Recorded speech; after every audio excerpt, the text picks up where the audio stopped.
Welcome to the Your Family Dog podcast, where we celebrate the special bond between families and their canine companions. Our goal is to help families and dogs grow up together, one episode at a time. Welcome back to the Your Family Dog podcast. It is my pleasure today to introduce to you Heather Gibson. And Heather Gibson has a wonderful story of how she brings kids and dogs together and has just a big heart, no pun intended, for that. So without further ado, welcome to the show. How are you, Heather? Good. Thank you so much for having me, Tina. Of course. Of course. So you're a breeder. You're breeding mini golden retrievers. Can you tell a little bit about what your journey with dogs, how that started? Yeah, absolutely. I never dreamed or thought about breeding. That's not something I grew up being exposed to or even really thinking about. I always loved pets, but as we were being going through the journey of being a foster parent for humans, we noticed the connection that our kids had with pets. And in some situations, it was the only time we found that they could connect and really feel safe. So, the moment that really brought it home for me the most was we'd been foster parents for about 6 years, and we had a placement of 2 girls, and they had been removed by a SWAT team. Oh, So, we're talking about a lot of trauma in the moment, as well as, like, when you look at the history, that was just kind of the tip of the iceberg for them, unfortunately. And, the oldest of the 2 came to us on her 4th birthday, and we were going to weekly, so a sometimes lot of twice. pre-verbal trauma too. Yes, yes, a lot of preverbal trauma. And, we were going to therapy sometimes twice a week, but at least weekly. And we were having a really hard time getting her to kind of open up and talk about things. And of course, when they're terrified, then it's very hard to speak about the trauma. And I Well, remember. and when Oh, go trauma ahead. is pre-verbal for the people who are blessed to not have kids that have gone through major trauma, when trauma is pre-verbal, there literally are no words, right? The child's pre-verbal. So, you when those children do open up, a lot of times they're talking in pictures because they're just they can sometimes talk in feelings, but a lot of times there are therapies that we can do that allow them to tell the story, but it's often a very visual thing. It's because they didn't have words yet.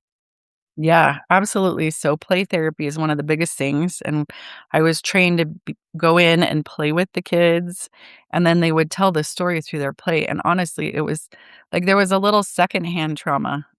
Okay, a lot of secondhand trauma Yes. that came from even witnessing them play out these stories of abandonment and abuse and, neglect. And so with this particular amazing 4-year-old, we were working on all these different therapy modalities, working with top therapists. My husband has a PhD in marriage and family therapy, so we were really connected. But I was seeing her at points where you could tell she was just in complete shutdown with her trauma. And I Yes. remember one day I came and I talked to her and I was like, hey, look, sweetheart, what can I do? Can you talk to me about what's going on? And it was, no, I can't talk to you. And I was like, "Okay, well," my mama heart, it was just like, "Okay, who can we find that you can do you need another session with the therapist? Like, what can we do? Who can you talk to?" And her response was, "I can talk to the cat." And it was just like I started to be more fully aware of this connection between her and animals, and how when she felt like she couldn't say it out loud, she had this communication with both a cat and a dog. And, it was just so beautiful to watch and to witness, and I started noticing it all with the other kids in their relationships, both my biological kids and my foster children, and then we adopted 4 from foster care. So, watching this evolve in front of me, I was just so in awe of the power that pets can have in the lives of people, especially with trauma, but the truth is for anyone, if you Oh, get the right definitely. placement, they can love you in a way, and you can feel this connection in a way you really can't with humans. So, that's kind of how my journey started. We just started with pets, and then we couldn't find what we were looking for in the area, and so I did, like, a really small amount of breeding, and then it's just kind of grown from there. And so, yeah, that's my story of how I got into working with pets and really being passionate about, number 1, finding a good match with people, and then, of course, the health and the longevity of the pet, because once you find a companion like that, you want them to live as long and as healthy of a life as possible. Agreed. And a lot of the podcast focuses on longevity and health and all of the facets of really creating an animal that's thriving. And it's kind of selfish. It's to give, it's kind of like supporting our partner to be so fully themselves that it just is better for us. Like it's a selfish act. Um, m- Christopher and I are motorsports people. And so sometimes people are like, wait, how many cars do you have? And I'm like, it is not my job to tell him no, right? Because the more fulfilled he is in his life, the more fulfilled my dogs are in their lives, the more they have to give back to the family. Yes, absolutely. I would say that I'm probably not always great at the self-care part, but I will say when I was a foster parent and as an adoptive parent, having the dogs and the cats was really important to me too, because there are times that you just feel like you're wandering around in the woods. And again, I love that you said my mama heart, because yeah, that mama heart often with kids that have been through stuff and have really big feelings, there's not a playbook. There's not a okay, how they're not typical children. Yeah. And It's very so lonely. It's a very lonely journey. it is, because if you talk about the things that you've seen in your home, people think it's insane.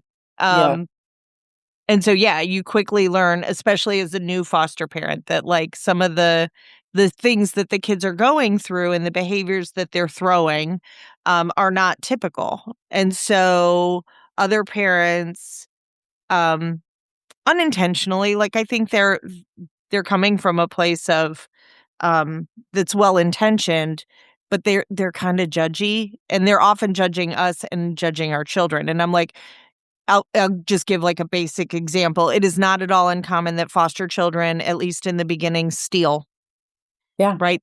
They're trying to fill their heart, a hole in their heart with things. So, how as a foster parent we're taught, and an adoptive parent, we're taught to help a child to work through that is really counterintuitive to the average parent.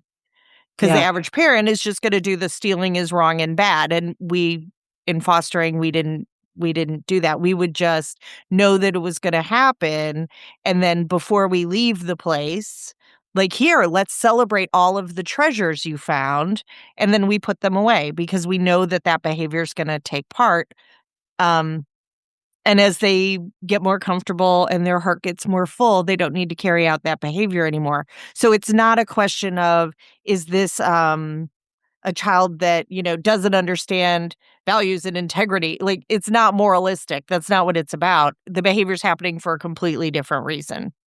yeah, Um, and I find myself explaining that in dogs all day too, right? The dog that's resource guarding the bone and growling at you and menacing you is afraid. mhm, Right? And if we decide to be offended by that and go to guns, well, we're gonna pick a fight where everyone's gonna lose. Versus if you realize that that behavior, I'm not saying it's okay. I'm not condoning it. I'm not saying stealing's okay. We worked through it with our kids. We worked through resource guarding with dogs and cats, but it's a natural, normal response. And so I'm not gonna beat them up over it. Like, this isn't, it's not a moralistic thing. So, what made you said you started out with pet dogs. Did you find some dogs were better suited than other pet dogs? yeah, so we had 2 dogs at the time, so I actually started out breeding cats first. So, we had 2 dogs, we were in a city that only allowed 2 dogs, and my kids were always fighting over the 2 dogs, so we tried to find a dog-like cat, which we did, And, I actually started out breeding Tonkinese cats first after we had 3 pet Tonkinese cats, and the last one, we got actually was a Burmese, and the breeder said, "You know, you love this breed, obviously. Would you ever consider breeding? We need more breeders that are ethical and doing things right." And that's kind of how I found a mentor and started in it. And so I bred cats for about 3 years before I even thought about having dogs. And I had just gotten off a call with a college age student who I'd placed a cat with that was kind of struggling in college. And of course, I did all the checks to make sure she was healthy enough that she could care for a cat. But she was Right. just having some general, feelings of homesickness and needing some more comfort and love. And I got off the call with her after the placement, and she was doing so well. And I was like, it was just a great call. And I thought, why haven't I done this for my daughter who was also struggling in college? So I got on the call with her and I was like, hey, you know, why have we not thought about sending you with a cat? And over the phone, she's like, "Mom, I'm not a cat person, I'm a dog person." I was like, "Oh, shoot." So, I actually, started out because I had been in the purebred world in cats, and I'd shown in TICA and CFA. I looked for a purebred dog. So I did Havanese for a while. Havanese are a toy breed if you're not familiar with it. So I showed and I raised Havanese for about 2.5 years and was all over the United States showing in the AKC. But what I found, at least with that breed, is it the gene pool was so small, and I had such a hard time getting other breeders to work with me that I could tell we were having issues that I felt were related to genetic diversity.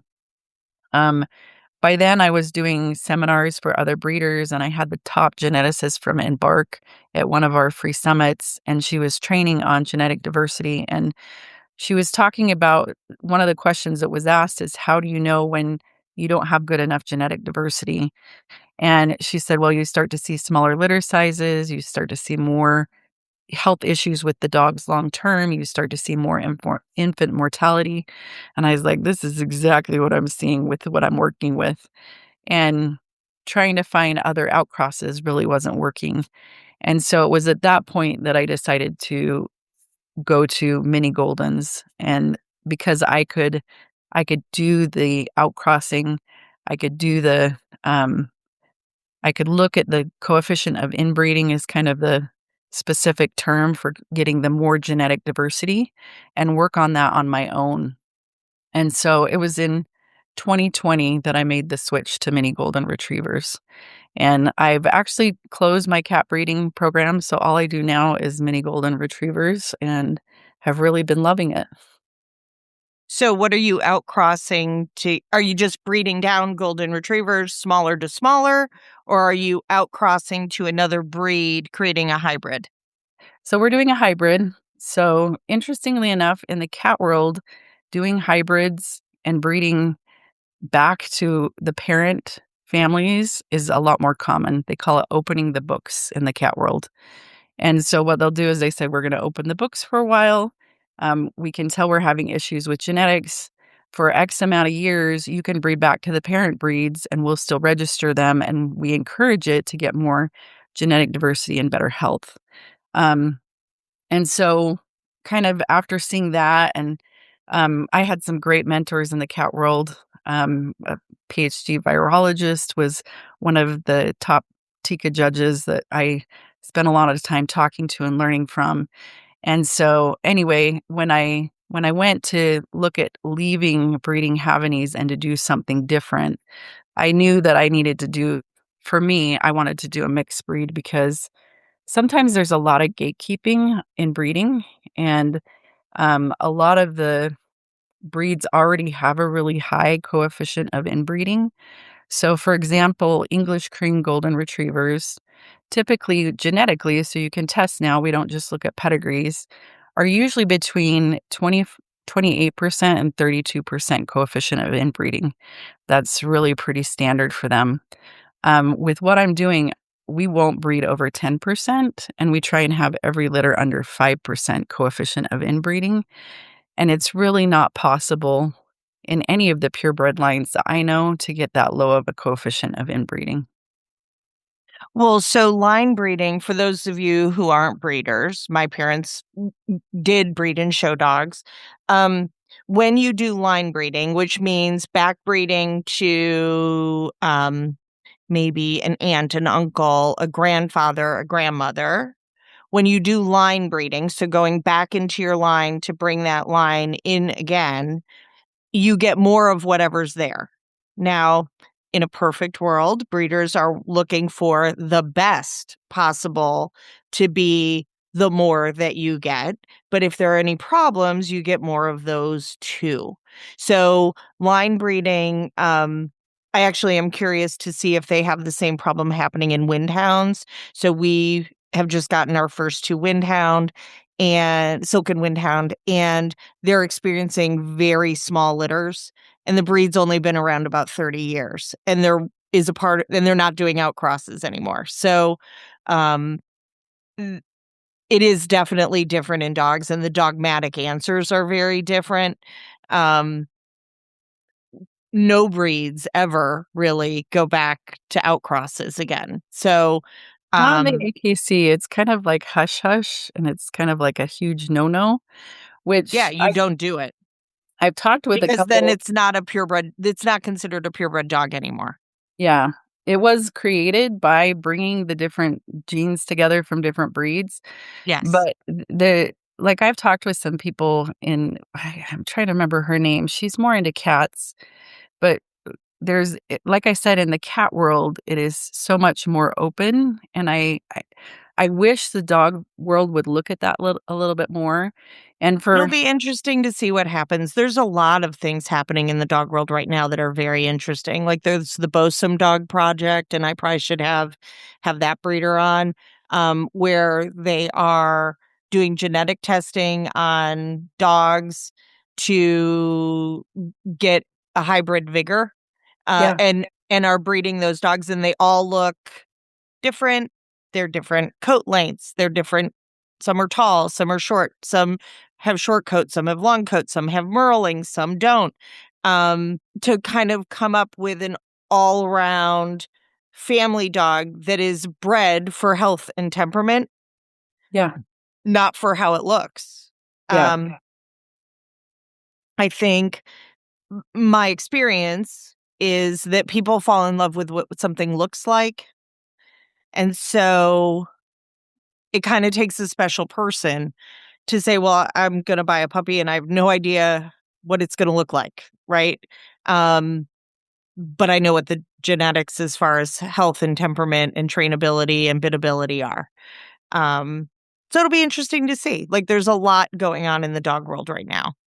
yeah, and I think there's more open communication than I've seen in years. And so I think that's great that we're talking more, and I'm not saying it's a lot, but it's more talking about how do we.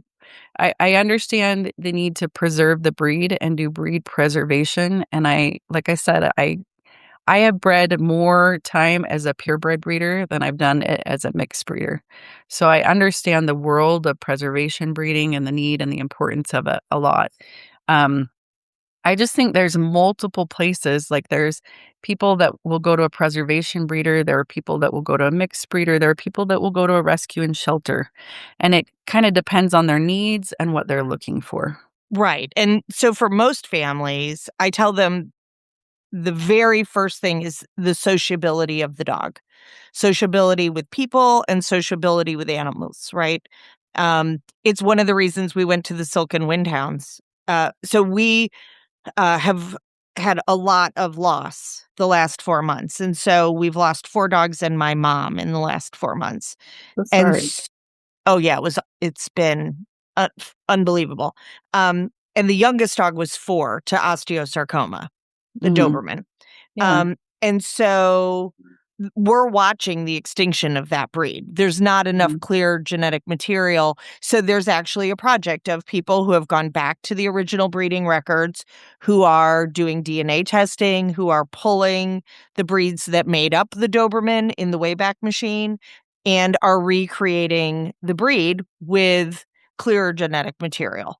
So hopefully they'll be preserved because they're really great dogs. But I've had three. One lived to 17. The other two died before they were 5 to bone cancer. It's so rough. And so that's just really hard. I mean, Yeah. you go from a healthy dog to a dead dog in 3 days, and you have no way of knowing that it's happening, and it's genetic. So I see lots of it'll be interesting to see what all of the DNA testing does. Now, the breeder that we bought our Windhounds from does full genetic testing of the dogs. So they know what's going on as far as the things that they can check on DNA. Yeah. Which One is they're also not inexpensive, and it's way more than I ever thought I would ever spend on a dog. And a lot of that is that I have a better chance of longevity and health in these dogs than without it. Yeah. Yeah, and that's I mean, it's always a little bit of a gamble because there's no guarantees, but that's I think what all good breeders are trying to work towards, and one of the new advances that's come out in the last little while is that through Embark, even with mixed breed dogs, if you test both parents with a panel through them, they have now a tool where you can put the 2 parents together, and they will tell you what the coefficient of inbreeding is or how much genetic diversity there is of the puppies, what the predicted coefficient of inbreeding is. And, in the past, we had to go off pedigrees, like we had the whole, Mhm. Oh, the charts, graphs, mathematical logarithms, equation that we came up right? with. And now they can actually do it Especially for genetically. breeds that had different colors, right? Because you were like, in Dobes, you had red, blue, fawn, and black. You also, in Dalmatians, had liver and black and white. And so figuring out, like, okay, what factoring do we have, and what percentage of the litter is likely to be this and that, and figuring out the Putnam squares. Yes. Those things we all learned freshman year in biology, Yes. right? And being like, and like this breed has every color under the sun, right? So I'm like, oh, for goodness sakes, like, how are you ever going to figure out what the likelihood is of the puppies coming out whatever different colors? Because there's a lot of diversity. So, Yeah. Science so is awesome these days. We have so many more tools to breed healthier dogs. And like I said, now with that tool, not only can you see coefficient of out inbreeding, but you can also see color, coat, you can see all the different traits, all the different health. So we can test for those recessive genes that were invisible before, and now we can say, "Okay, these 2 can't go to bed together. They're 2 healthy dogs, but they both have this recessive gene, and we're gonna cause a disease in, statistically 25% of the litter if we breed them together." So, the fact that we can do the so much simple now. Putnam square, yes. Yes. There's so much we can do now to breed for healthier breeding that it really like, we really have the tools that when some of these breeds were created, generations ago. Right, we didn't have. Yeah. So In the it's 1700s, the Earl von Doberman did not have the availability of doing DNA testing on his get. nope. So it makes breeding, And easier to pair in a way that you get more longevity, which I love. I will say, my mom had a litter of Dalmatians that it was 2 absolutely amazing, wonderful adult dogs who put together, and it was a mess for temperament. Like, and 2 incredibly stable, kind, biddable, happy, really nice Dalmatians, and the combination resulted in a whole litter of puppies that were incredibly unstable.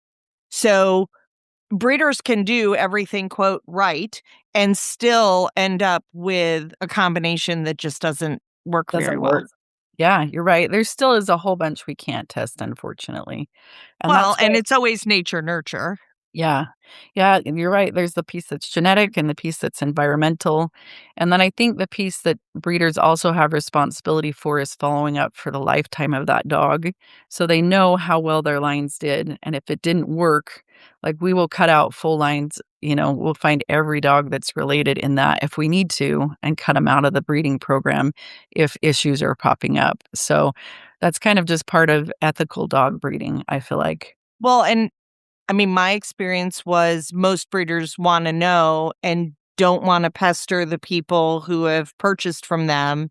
And so having a good relationship with your breeder is part of the picture, right? That um, I was very selective when we were picking dogs to have a breeder that I felt like I could use as a resource Yeah. and that I would be happy to report back to, and that that relationship, while still a business relationship, would be a friendly business relationship. She really wants what's best for her dogs. She likes when I send her updates. She always cheers them on, even though she may think they're ridiculous and probably does in some cases, and that's okay. Because we're just, no two people raise dogs the same way. We just don't, right? It's true. Um, so what do you do an outcross to get your mini Goldens? So we use spaniels and kind of so I came in 2020 and there were already a couple good mini golden retriever breeders breeding. And so I just kind of came in. I mean, obviously, if you're doing a breed, you have to honor what's kind of been going on in the breed. Right. And so, kind of the typical mix is golden retriever, either Cocker Spaniel or King Charles Cavalier Spaniel and poodle. And people are always like, poodle? How do you do a poodle? But we have to breed out the gene that gives them the longer hair. It's called furnishings and the curl. And so it is interesting because each of those breeds, especially you know, we were chatting a little bit before Cocker Spaniel and Poodle can have neurotic lines. We have some lines that, when you mix those together, it doesn't work great. Um, uh, Well, so generally, I would say outcrossing to anything. I mean, my first thought when you say Cavaliers or Cockers is how many awful genetic diseases are in both of those breeds and Golden Retrievers. So, Golden Retrievers, at the time the first bag of manufactured dog food was made, lived 22 years. That was the average. That is not the average anymore. no, it's not. So, um, there's lots of factors that go into that, but I mean, you're combining three different or four different breeds that all of them from a behavior and health standpoint on this side of the screen, I'm like, "Oh, that's a lot of taking chances." Are they great dogs? Sure, but like, oh, lots of disorders, lots of problems. Yeah. And that's kind of where the science comes in these days. So it is very expensive, but with every dog, we do pen hip and we do OFA hip. We do OFA elbows, we do OFA patellas, heart, and eyes. If we have a dog that's a cavalier, we do You do like carry. yeah, we have to go further because that's a predominant issue in their lines. And Well, I mean, there's just in the spaniels, like there are spaniels that have in their lines every single fatal heart gene in their lines. Like Boykins, it's almost impossible to find a genetically clear dog. yeah. And I feel like Cavaliers are it's very difficult to find healthy Cavaliers right now. And so we don't use much Cavalier in our lines because But the other better thing that temperament, sadly, than I a lot know. of the Yeah, cockers. it's true. But the tricky The part with cockers were Cavaliers so overbred with Lady and the Tramp that, like, isn't it interesting how cultural stuff impacts it different things? does. I mean, Yeah, every time 101 Dalmatians comes out, Dalmatian breeders, like, try to crawl in the closet because 'cause they're like, "Oh, no. Here yeah, comes everybody thinking that they want a Dalmatian," and Dalmatians are a lot. They're a yeah, lot. yeah. So I get what you're saying about having different breeds and, like, trying to bring them together and make a new breed. Of course, that's how Goldens were bred, and a lot of the other original lines were several breeds coming together. And I do feel like we're way better off in doing it today because of all the science and the research and the testing that we can do. But it is tricky, and so sometimes we'll have a dog, even one that is from one of my breedings, and we'll get them up and we'll be doing their preliminaries at a year for health testing, and they don't pass, and so we wash them from the program. And sometimes it's the temperament doesn't feel quite right, and so we wash them from the program. And sometimes people kind of freak out about the price of getting a dog, and you have to understand that some breeders invest an incredible amount in that health testing up front. And when we wash a dog, that is a significant monetary loss. And like we're attached to them too, so Right, there's we love them. They're there's members of an the family. emotional loss too, right? So And so it's a little bit like I was helping someone, I don't train protection dogs, but they had a real need. They wanted a protection dog. They were very, they were wonderful, as far as being pet owners. And he was complaining about the price for a dog. And I was like, you don't understand. Like 9 out of 10 dogs are not going to make it all the way to placement doing this between health and temperament and simple stuff like allergies, right? Like a trainer is going to invest in 10 dogs to get one that makes it all the way. So when you see that price tag, it's not just reflecting everything that goes into that one animal. It is the investment of the breeder and the trainer, and if a lot of times they have puppy raisers because they're really trying to optimize puppies. So having all of those things mixed in, like you're not going to get that for $250. Like it's not going to mm, happen. no. And the thing is too that we want ethical breeders, and if they can't at least break even or make some money for their time, why would we keep doing it as Well, a so I breeder, will you tell you, know? my parents bred and showed dogs forever, and they never ever made money. It's They just true, didn't. especially with showing. Showing is so incredibly expensive, and it's, being on the road and showing up and doing the different things. And I totally But I will say understand. that that is part of the temperament stuff, right? Um, I see a big difference between the golden retriever puppies who come into my classes that come from lines that are shown versus lines that aren't. I Yeah, see tons less resource guarding in the ones that are shown. They're much more biddable from a training perspective. They are much more social, generally speaking. Um, just much more stable temperament. They're not delicate flowers. They're not jumping all over everybody. Like they're that nice, happy medium of social but not fixated. yeah, and I think part of that has to come from selection. So I look at, like, when I'm choosing Goldens for our program, you've got the show lines, and then you have, like, the field lines, and for the most part, I try and not get field lines because they don't really work for most families. No, Field they're very high drive. Yeah, because they wanna work. They were bred for work, and people hold back the dogs for breeding that are great at hunting and doing all the tasks, but they also need a lot of work to be happy. And the show lines, you kinda select back the ones that had the most calm temperament, the ones that are best in the show ring, the best, and so we kinda have bred because of what the purpose of the breed was, or, what we kept them back for. I definitely know what you're talking about, how the show lines, um, tend to have better temperaments, especially for what most families are looking for. Right. And understand, neither Heather nor I are saying like, "Oh, you should only go to breeders." Like my house, I have mixed breed dogs and I also have purebred dogs. There's more than enough love in this world for all of them. The older I get, the pickier I am about what temperament is coming into my home.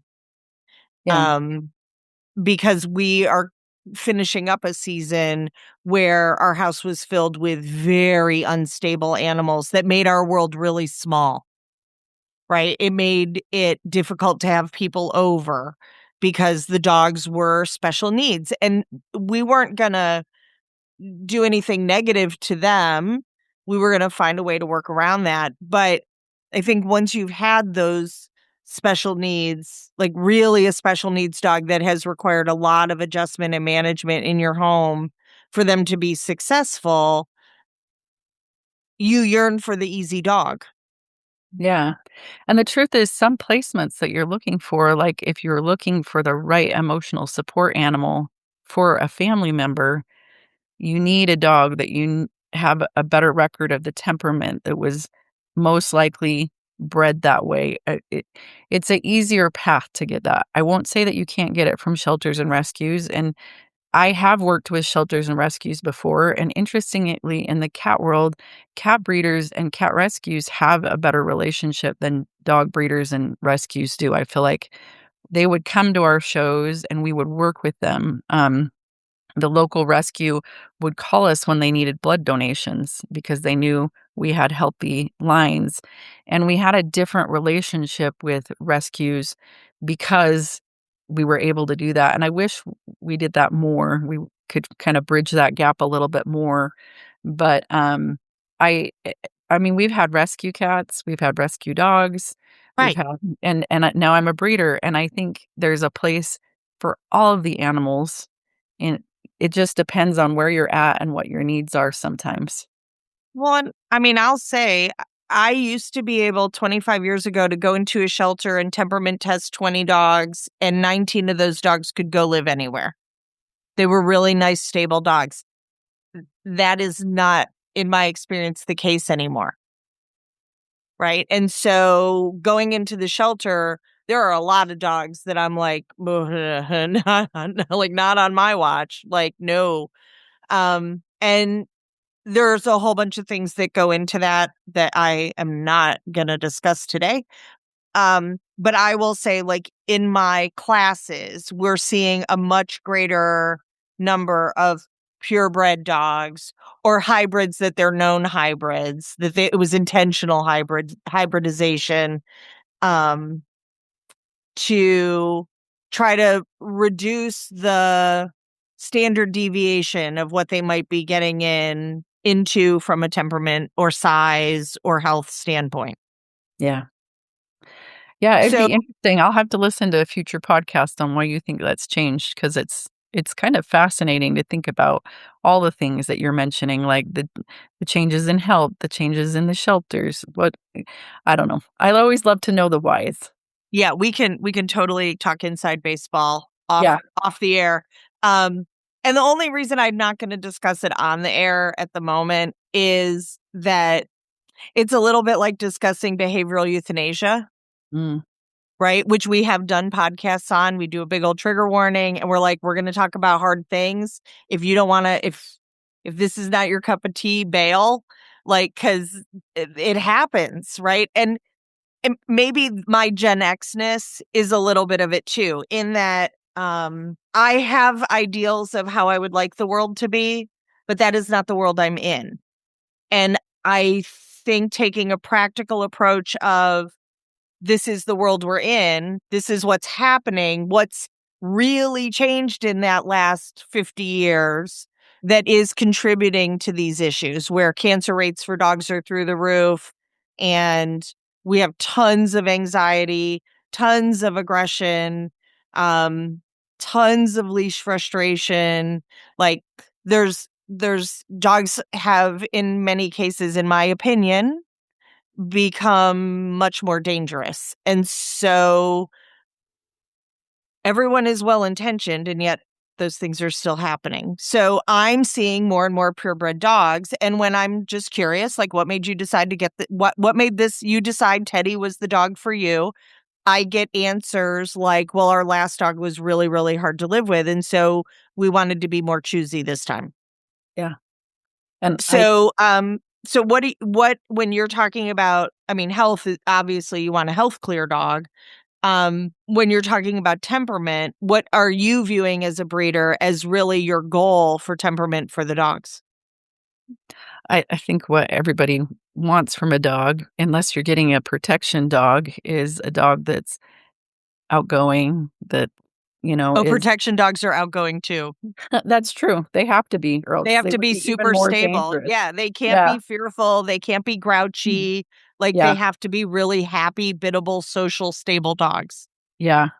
Yeah, so for me, I'm looking for kind of the classic family dog, which is, as easygoing and, as needing as little mental stimulation. Of course, all dogs need stimulation, but we avoid the ones that have high needs, like, that Right. have, the really high work drive, and Unless they've so decided that the kiddos are the working drive that they have.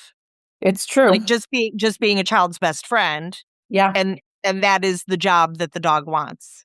yeah, and showing up for that, but confident, outgoing, as far as the sociability that they're just kind of lovers of everyone. I personally like if they have a little bit of that happy-go-lucky, like, slightly goofy personality. Right, the okie dokie dog. Yeah, yep. So that's what we look for and we keep back in our litters, and then we do lifetime support with our clients. So when you sign up to be, get a puppy from me, you are saying it's okay if we check in with you.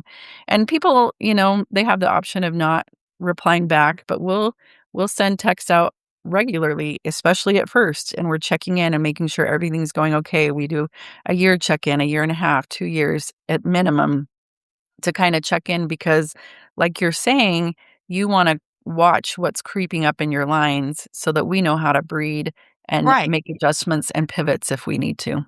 right. If all of a sudden you're seeing, dogs at 7 having just tumors, you're like, "Whoa, whoa, whoa, whoa, whoa, what's going on?" Yeah, Yeah.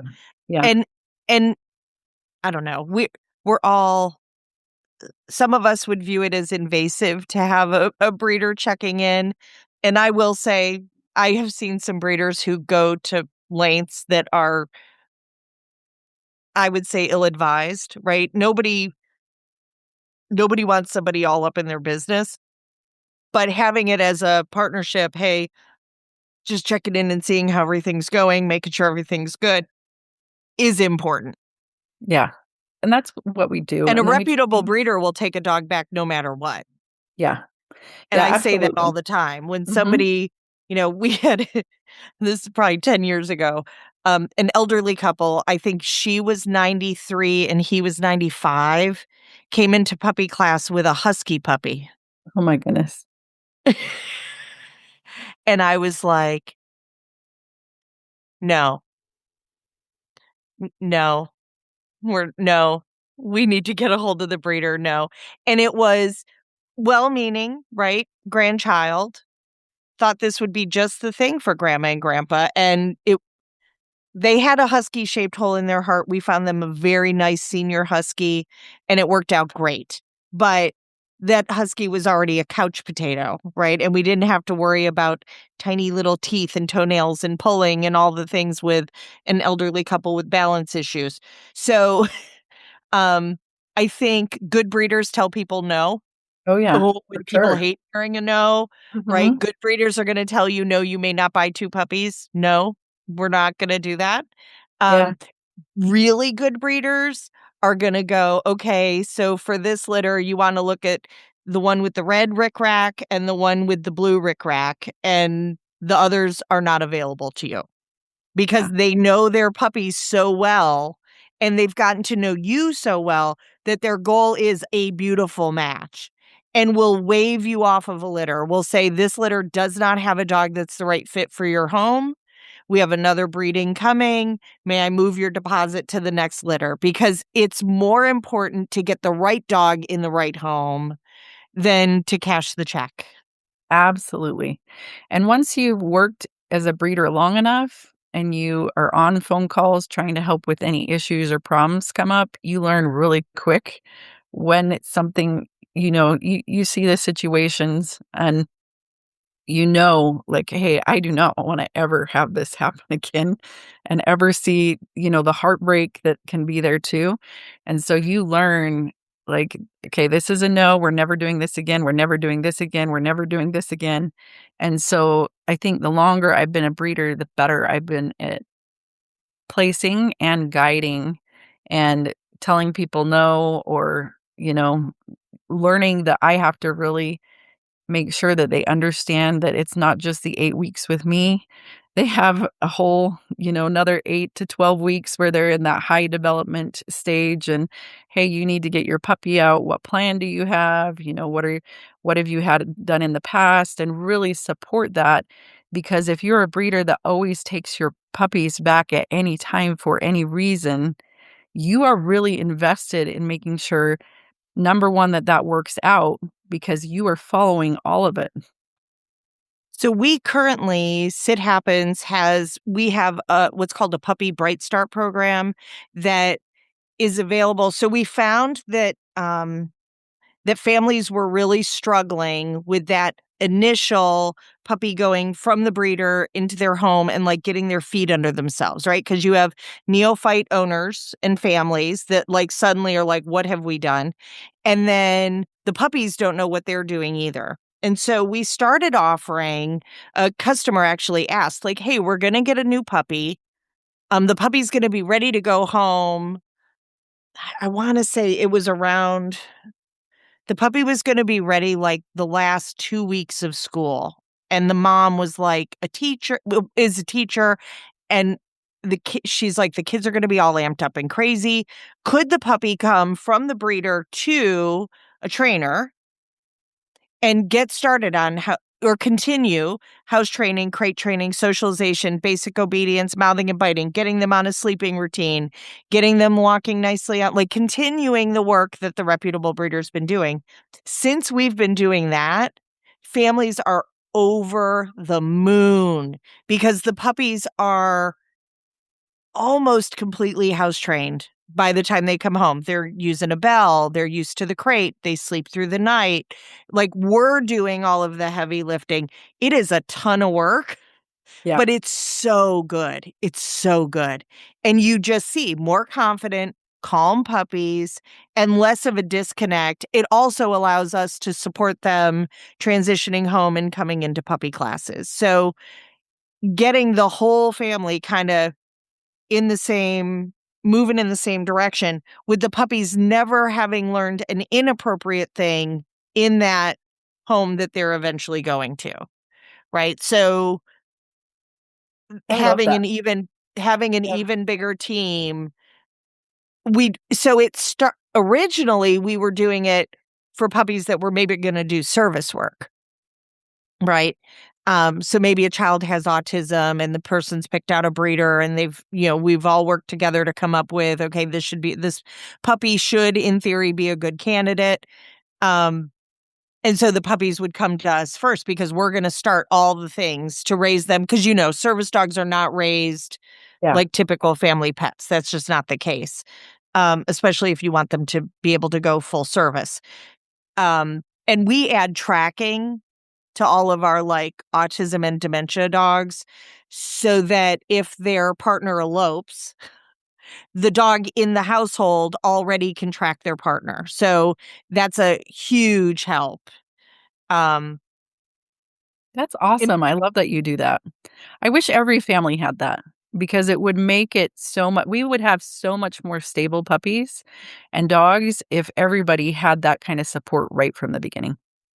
and we've done it for puppies coming out of the shelter, and we get a better outcome because now you have someone who professionally does behavior for a living, helping to assess this puppy and going, okay, living with this puppy versus what we saw in the shelter, making sure all the health stuff is like moving in the right direction, that they're getting a ton of sleep, that all the pieces that have to happen are happening so that that puppy has the best opportunity for success in that new home.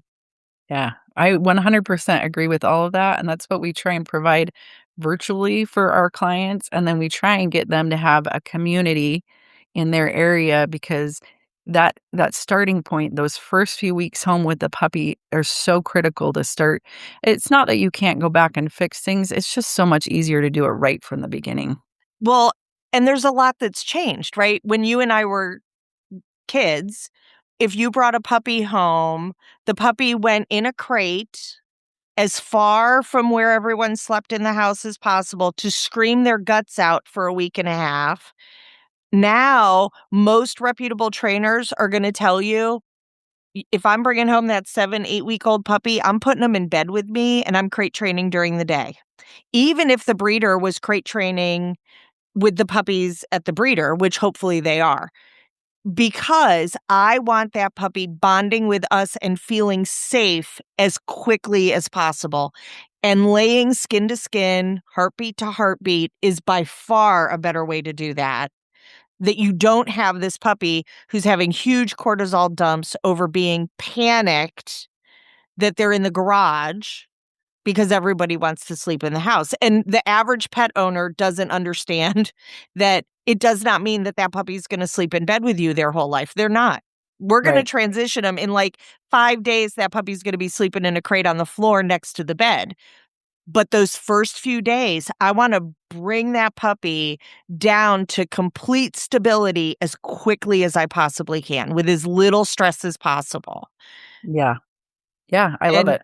And so lots of families, it just becomes a mess really quickly bringing that puppy home. So most of the time we catch people after the fact, but we do have a couple of breeders who are Yeah. like, "Hey, we've got 4 puppies who are going home." And the investment of the training ends up being like the least of it because that puppy goes home and then almost seamlessly moves into that home because we're doing meetings with those families. They know kind of what the puppy's routine is. They have all the area stuff. Like this is how we're going to set up a space for the puppy for long-term and short-term confinement so they're not destroying your whole house. And the puppy knows ring a bell and I get to go outside, right? Yeah. So all of that is going home with that puppy with support. So it's finding good, reputable, positive reinforcement-based trainers who understand behavior and who can see something that like, "Ooh, there's a little teeny tiny bit of resource guarding there. We're just gonna take care of that right away and lower that puppy's stress," is so much better than coming to me when the puppy is 16 weeks old and is resource guarding their Boney that they have. Because now I know that puppy's been rehearsing that for at least 4 weeks. Yeah, and it's usually it sometimes it at least with the trainers I've talked to, sometimes they don't come to people till they're 6, 8 months old because then the behavior is intolerable at that point, but they put up with it that whole time, Well, and and the family's mad. Like, the yeah, dog's just as frustrated right. as the people, Yeah, and so then I'm like, "Okay, how can we, as quickly as possible, get them some relief?" yeah. Everybody, the puppy, and it amazes me that people don't understand how much sleep puppies need. Mhm. It's something I talk about with my families all the time. I'm like, "If the puppy's asleep, you do not wake them." Like, that's if we have kids Well on, I'm like, "Everybody come to the call because I need all your kids in the room to hear this. If the puppy is sleeping, we do not wake them." and puppies don't have a circadian rhythm, so they can't self-regulate sleep, we have to do it for them. Yeah. So, the mouthing and biting almost completely goes away if they're getting good rest. Yeah, and people worry about the investment, and I'm like, What were you envisioning when you decided to get a puppy? Were you envisioning a dog with lots of issues, or are you envisioning that perfect family member? And if it's the perfect family member, then let's invest the time up front, and let's make sure you have the education you need so that you can get there instead of, down the road not having what you wanted and having that odd relationship that's it's just not as wonderful and magical as if you do it right. Yes, I would say it was funny. I had a business acquaintance who had never had a trained dog. And so he and his wife had gotten a relatively young dog, like 6 or 8 months old, and they had already booked like a month-long tour of Europe. So he was like, "Hey, could you take the dog for the month and do training while we're gone?" And I was like, "Sure." And so he came back and it was he of course was like, "Rah," about the money, and I was like, "Okay, well, you get to decide, like, I'm not the boss of you, like, this is what it costs, like, you own a business, you have costs, like, it's what it costs." So and our prices are really cheap, and so we did the board and train, and he came home and he is like a dog lover, right? Just loves, loves, loves his dogs, and he's like, it is like night and day having a dog that understands how to navigate the world. Yeah, That absolutely. that it can, like, it doesn't pull on the leash. We do all sorts, we build in lots of stuff because we do service dog work. We build in, for a household with children, what's called a drop leash down, that if the child drops the leash, the dog down stays automatically. So that a child who's holding the leash because they want to help mom or dad, if they drop the leash, we're not worried that the dog's taking off, right? All of those things take about a month to build. But building it when your puppy is little, whew, and then you're just maintaining it, having a puppy that you can move away from the gate by saying, go lay on your bed and not have to be cross with them, that you can get them going where you want them to go, that we've conditioned grooming and handling and toenails, like, oh, it's so much better. Oh, it You makes just a enjoy world of them difference. more. Yeah, for sure. It's a different relationship. So how old are your puppies typically when they're going home to a new home? Usually around between 8 and 10 weeks. So a little bit Um, of a fear stage there. yeah, and we do have to kinda navigate that with people, like I was saying, we have to educate up front and get them ready. We do offer 2 weeks of training if they want it here with us, but honestly, I usually recommend if they can find a good trainer in their area to actually do it in their area because I tell them half the training is training you.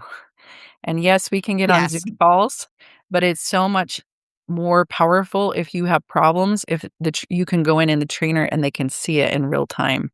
And so, yeah, it's between 8 and 10 weeks is normally when our puppies go home, though.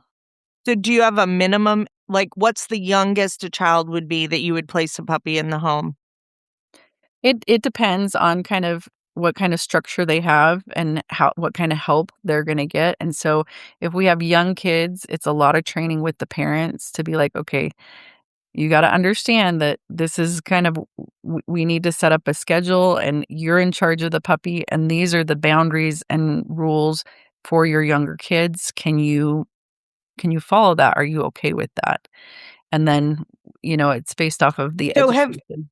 have you heard of Pup O'Clock yet? Mm-mm.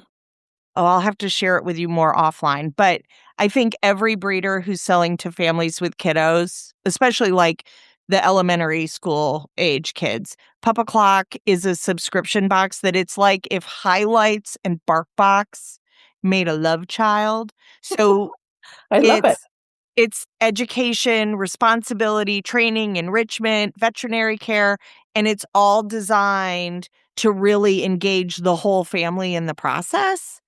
Uh, I only learned about it a few weeks ago, and the families that I've shown the program are like, "Holy moly, this is amazing. It's exactly what we wanted." So, I think it's gonna really take off, but I was talking to, another breeder that I know very well, and I was like, "I need to show you this because this is amazing."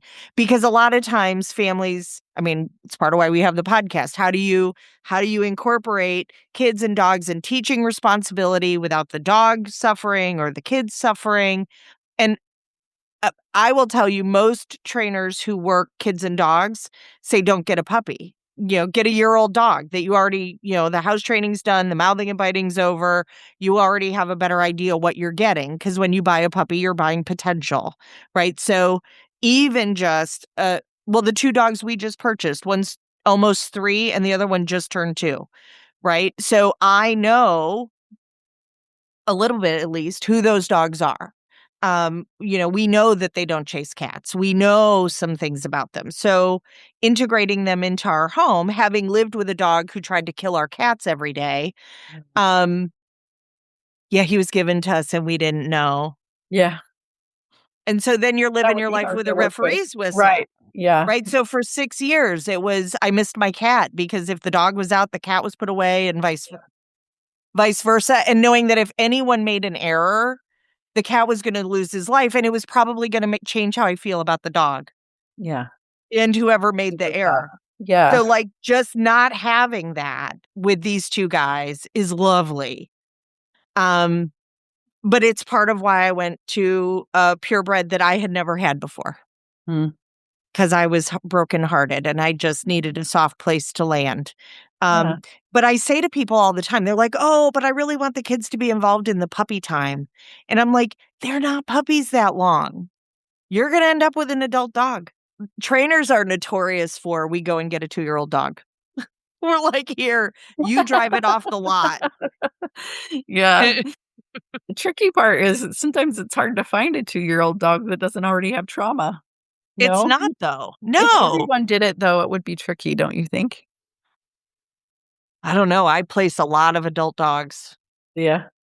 That's Mhm. awesome. And a lot of times we're going to breeders and saying who needs a cushy retirement gig, Yeah, who's right? ready to Because retire in really, your program? Yeah. if you have kids that are 5, 6, 7, 8, getting the dog that's 10 years old in that's had all of the advantages of living with the breeder and having tremendous health care and all of that, knowing that genetics have been taken care of, that, they've done what they can to increase longevity, that's a great dog for your kids. It's much easier to integrate a stable adult dog who we already know loves kids and other dogs and kitties. To integrate that into the home is much, much easier than bringing a puppy in, because a puppy's not gonna be an adult till they're 3. Yeah. And that first 2 years, moms are like, it's a lot of work. Yeah. It's kind of Puppies are like a a lot of work. oh my goodness, they are so much work, and I try and talk to my clients and make sure they understand, but if they haven't raised a puppy before, there's definitely a difference between hearing and doing. So, yeah. Yeah. So what are the 3 things you think are the most important for a family dog? As far as temperament or as far Yeah. as I mean, we kinda talked about them. A family dog, obviously, the first thing for me always is well, it's kind of in tandem, is the health and the temperament. Like, if you don't have health and temperament, you don't have a dog, um, that is going to be able to do what you're hoping that they'll do. And so, that's what we screen, we do all the testing for, and we pay so much money upfront to try and get No, that and it's expensive. yeah, as geared in as possible. And, so I would say for a family dog, the biggest thing is the health and then the temperament of that outgoing, easy, more confident, less startle response. Of course, a dog that is really touch friendly. So, I mean, good breeders, we have our socialization protocols that we do every day where we're touching in between the paw pads and, gently pulling on their ears and playing with their collar and working on that desensitization with their teeth and up and down their back and their tail and all the things, the touch procedures that we go through every day to help desensitize them to sounds, to touch. Because I think anyone with kids needs a very touch tolerant dog.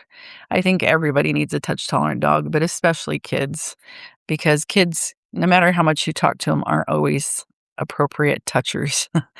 So, Yes, and I ideally want a dog who's just gonna get up and move away, yeah. Who doesn't not take it?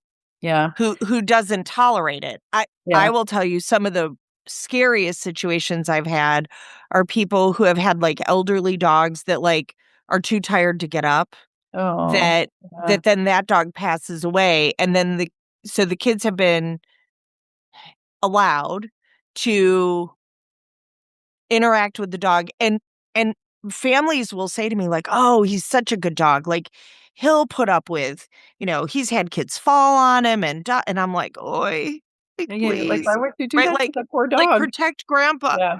Mhm. Um, and so, Yeah, like exactly. really, would you let them do it to your grandfather? No, right? Yeah. Mhm. So, but then when those kids get a new young dog who is not tolerant of that stuff, it becomes a really big problem. Yeah, Um, and so I talk a lot about just because the dog is willing to be tolerant doesn't mean that we should put them in a situation where they have to be, yeah, right? Our absolutely. job really is to advocate and be the superhero for the dog and the child. Yeah, because dogs So can't speak, and so we're their voice. yes, and that's one thing I would say is families get if I can get a family member to give the dog a voice, like, we all know that family that, like, the whole family has a shtick they do, that it's a voice, but it's what the dog's saying. Yeah, When families do that, that's some of the best advocacy I've ever seen, because it means the family is reading the dog rolling their eyes or turning and walking away from grandpa because, you know, grandpa didn't give him an ice cream bowl yesterday. So, um, I do find that that's a really great option. The other big piece that I tell every single family that I work with is get a surrogate dog for the dog, for your children.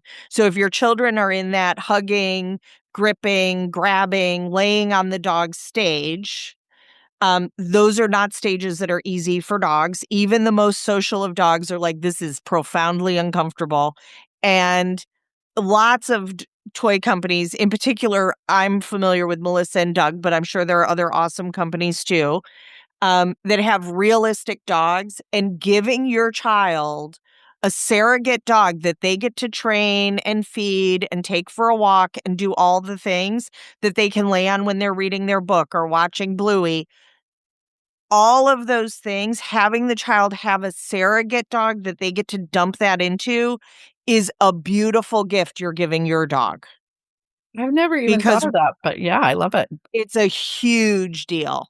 Yeah, It's a game changer, because the children are able to do all of the children things, all the baby human things that they want to do, but we're insulating the actual dog from it, yeah, that makes which a lot of sense. it also makes it a lot easier for moms, right? And dads, because we can redirect the child like, oh, go tell Susie. So while I'm raising that puppy, my child is raising their puppy that's a stuffed puppy, right?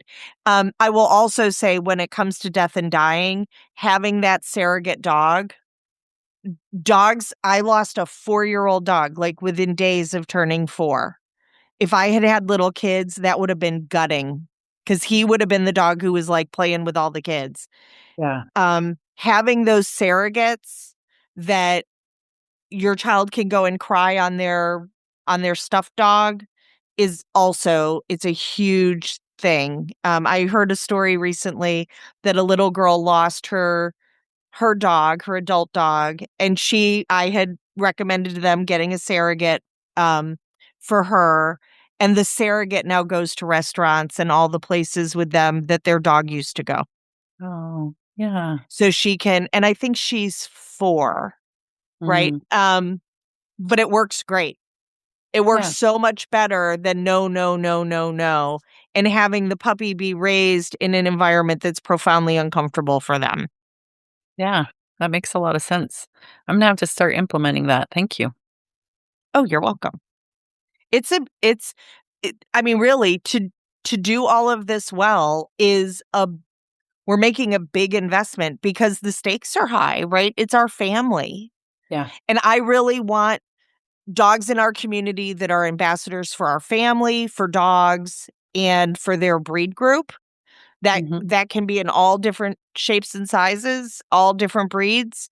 Um, Even breeds people are sensitive about. Like, everyone's sensitive about a Doberman until they meet one.